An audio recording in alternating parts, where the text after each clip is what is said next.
Hey guys, I'm at this stage of creating this short piece of animation and I'm doing the sound effects for it, so I thought I'd give a demonstration of how I go about putting in sound effects into my Flash animations, and these are kind of principles you can apply to anything, so well, mostly in animation but also in live action and stuff like that, but I'm looking at this from an animation standpoint, so I'm gonna just talk about how I put sound in and explain a few things, and hopefully it will help you guys.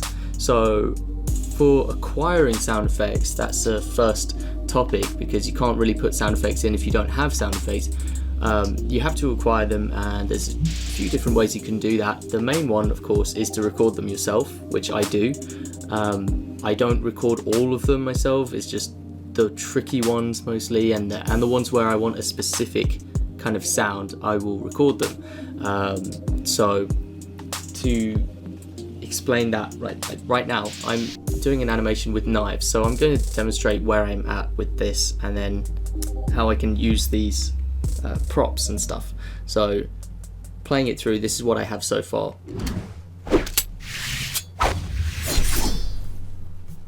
Okay, so you know, it's like not quite there yet. It's I need a few more sounds in there, and I need to play about with them a little bit, but I've got through some of it, and so right now I've got things like these, so 2 knives, butter knives.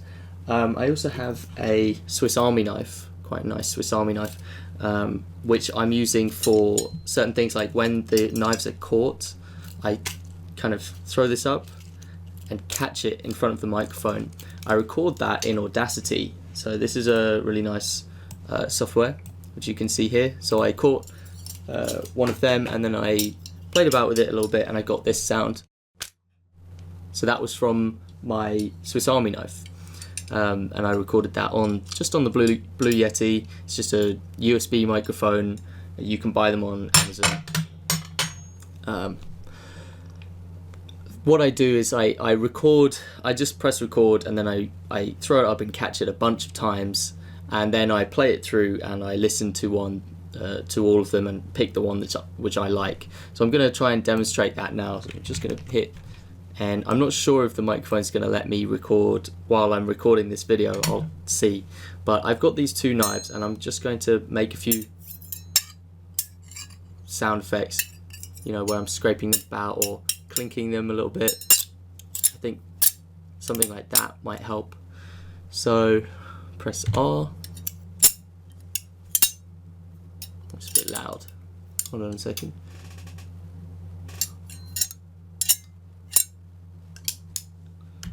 That doesn't look right because the audio is clipping a lot.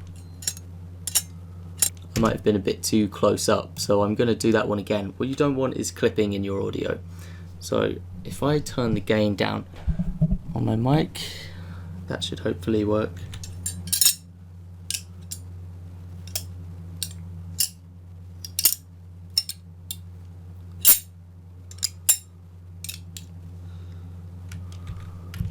I might have turned the gain up actually. I can't see it from here, but let's see.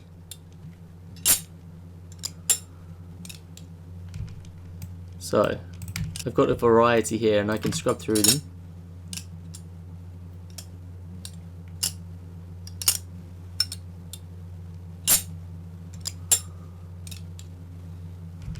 Let's try that again. I want to do some more.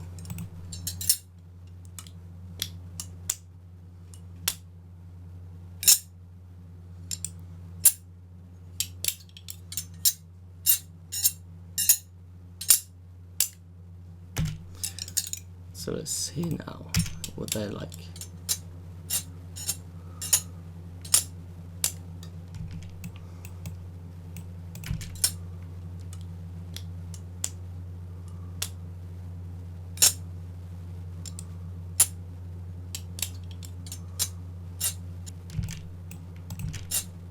I like that one a lot. So I think I'm going to try and pick that one out. So I'm going to take them off. Yeah, I really like that one. fact, what you can do, if you don't want to delete all the others yet, you can just Control N, brings up a new one here, and then it's that one. So then I just copy that and paste it into here. So now I have it. And actually what I'm going to do is I'm going to try doing some noise removal first, because it's picking up the vibrations in my computer because it's sitting on the desk. So I'm just going to do some noise removal. I'm going to take a little bit of dead space there, and I'm going to go to Effects. I'm going to go to Noise Removal, Get Noise Profile. Then I'm going to highlight the whole thing. Noise removal. Okay. Let's see how that sounds. So it can sometimes distort the sound too much, but in this case it seems to have done it very well. Okay, so I'm going to take that bit again. It's not going to have the background noise in now, so it's going to be nice and quiet, which is going to be perfect. So Control N, whoops, Control V. That is perfect. So sometimes I adjust the levels, like the how loud it is and the bass and stuff, but I think that sounds fine for what we want to do. So then I'm going to export it.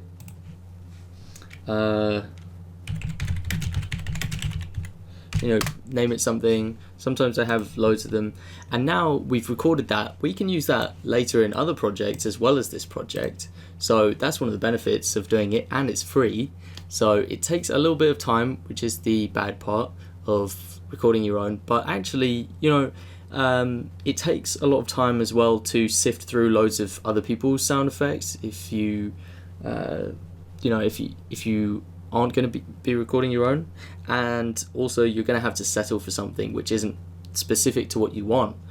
So there are great benefits to recording your own sound, and it's quite fun because you have to be inventive sometimes with the props that you use and stuff. So let's find that file. Just gonna locate it. Okay, so these are some that I've those two I collected from something else, and this one, that's what it sounds. Oh, that's the other one. Hold on. This one. So I really like that sound. I'm gonna now drag it in. So this is on my other monitor. It's over to the left, just so you know what's happening. So I'm gonna go to the relevant point, which is somewhere around here, and I'm going to drag it in.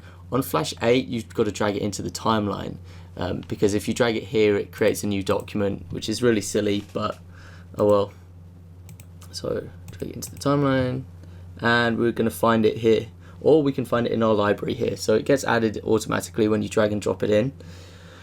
It was called Knife Sound Clasp.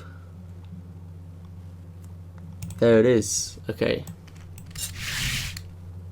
And let's move it about a bit.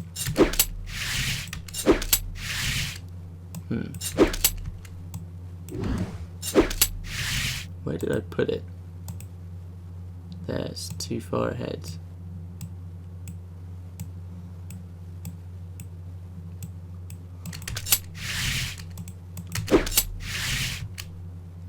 In fact, I might put it. It might look good on that part. Yeah, that sounds good. Okay. Yeah, so I want some more of the kind of intricacies of the knives with the hands and the fingers. I want to try and add some more sound effects to make it sound believable.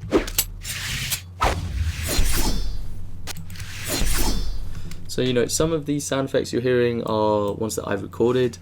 So I've gone over how I record sounds. Some of them are sounds that I find online. So being part of the Frederator network, I have free access to certain sound archives online on certain websites, which are usually subscription based. So that's quite nice to have that for free. So I go there quite a lot, and you find them online there's some great ones which you can buy for, like, there are packages which you can just buy and you get everything inside the packages, and then you have to kind of sift through them all to find to find the best ones. And sometimes you can, search in the relevant keywords and up will come a good sound effect for it.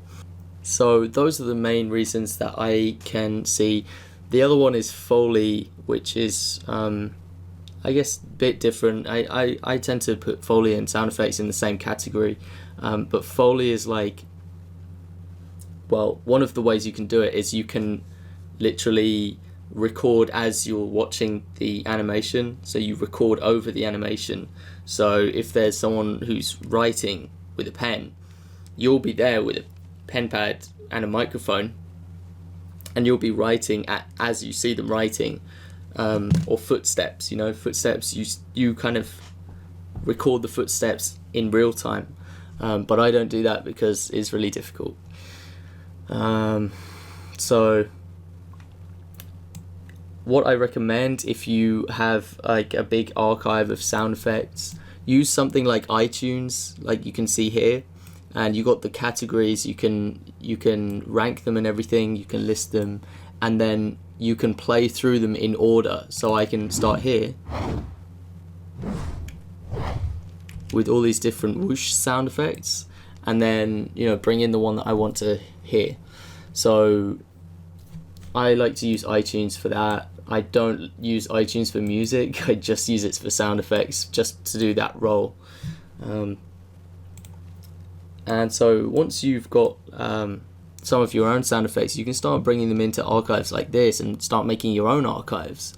So that's what I've done here. I've got in some of these, some of them are empty because I have them on my other computer, but you see for clothes I've started playing about with different fabrics and stuff. So you can hear that. Some quite interesting sound effects. I like this one. That one's really useful. I put that into this one here, and it's nice being able to record them with high quality. So for some of them I'm lazy and I use the Blue Yeti, but for a lot of these ones I'm using a proper mic setup with my Audio Technica mic, and you get better quality. But recently I've been having trouble with it. It hasn't seemed to want to work, but I'm gonna fix it. Things like bass enhancers are really useful. Get a really bassy sound, that deep rumbling bass. I've got footsteps right now, so these are things that I've been recording in the past. I'm going to be making much more of them and collecting them together, and then I'm going to have that available to download on my website, so look out for that. Speaking of which, this source file is going to be the one that you can see me playing about with now. This is going to be available to buy, so that you can not to use in anything, but just for educational purposes. You're going to be able to buy this. It's going to have all the sound effects in there. You're going to have annotations for how I've made the animation, and a lot of other guidance. It's going to come with a few tutorials as well, where I just take you through the animation and how I've made it. So look out for that. It's going to be launching very soon. If you're watching this in the future, then it may have already launched, and I will give you a link to it in the description or on the video somewhere. So yeah, look out for that. It's going to be very affordable, but it helps out the show, helps me to keep this channel running and keep making videos and upgrade my equipment and stuff like that. So yeah, consider downloading it. For using sound effects in Flash, it's really simple. You simply have the file open, and then you drag and drop it in to Flash. Then you've got it on a keyframe. So I recommend having them on blank keyframes, because then it stops it being confusing.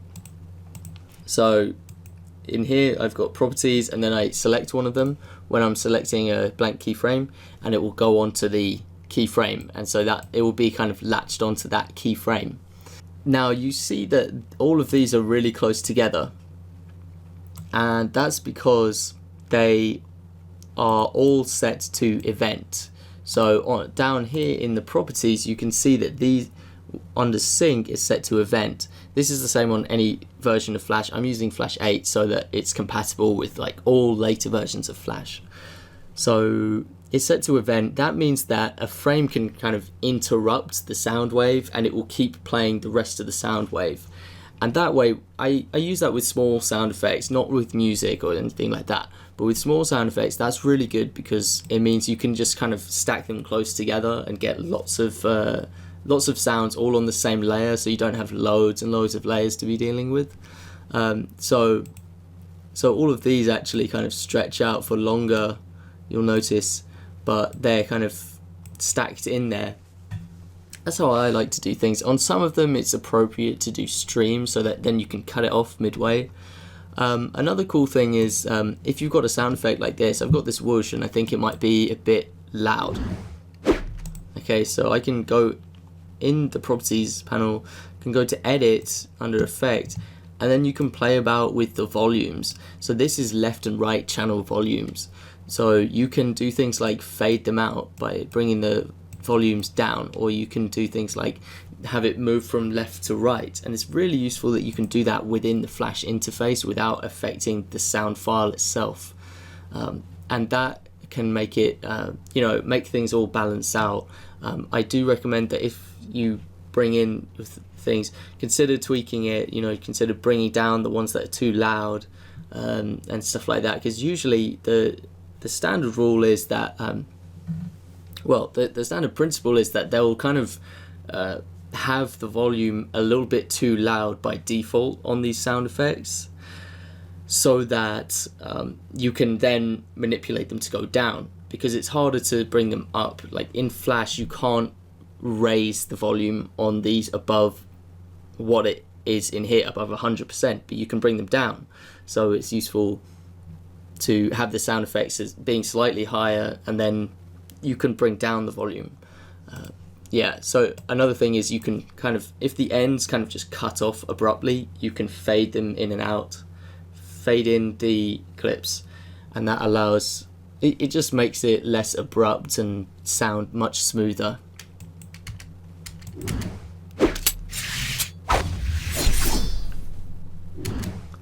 So yeah, I also recorded, this is a fun fact, the part where he swirls them around like that, I recorded that myself, and I did it by, if you can hear it here.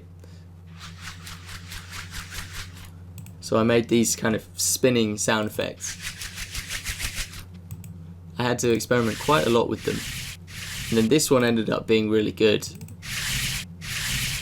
You see that I made a few edits to it there. So that came about from me spinning round a metal chain, a small metal chain, like for a key ring, a keychain, spinning it around really fast in front of the microphone. And that got some really interesting results, and it seemed to work out pretty well here, because I did not have a sound effect for that, and I didn't know where I could find a sound effect for that. So I had to make my own, and you end up making really good sound effects, and it's great. I will start to be releasing these on my website. Look out for them in the future. Yeah, that's just my method for creating sound effects, and I hope this tutorial has been useful to you. Check out the files, okay? Go to the links in the description. Just open up that description, have a look through the links. I provide loads of cool stuff in the description. So that's all I wanted to say. Thank you for watching. I will see you in the next video. Goodbye.